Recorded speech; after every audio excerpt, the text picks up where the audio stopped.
ఏమండి మన దగ్గర ఉన్న స్నేహితులు ఏమండి మన దగ్గర ఉన్న ఒక 10 రూపాయలు 100 రూపాయలు 1000 రూపాయలు తీసుకుంటుంటారు, మనం కూడా ఇప్పించుకుంటుంటాం.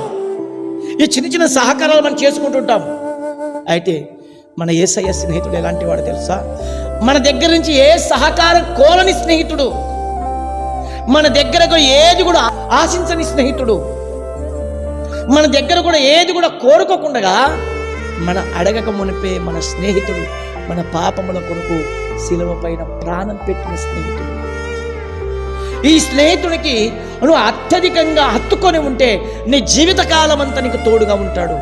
ఈ భూమిపైన ఉన్న స్నేహితులు కొంతకాలం నీ దగ్గర డబ్బు ఉన్నప్పుడు, ఆస్తి ఉన్నప్పుడు, పలకబడి ఉన్నప్పుడు, ఏమండి నీకు ఏదన్నా హోదా కలిగి ఉన్నప్పుడు నీ దగ్గర ఉంటారు. కానీ యేసుక్రీస్తు నీ హోదాను చూడలేదు, నీ అంతస్తును చూడలేదు, నీ డబ్బును చూడలేదు. కానీ ఏమండి నీ దీన మనసును చూశాడు, నీ జీవితాన్ని చూశాడు, నీ బ్రతుకును చూశాడు.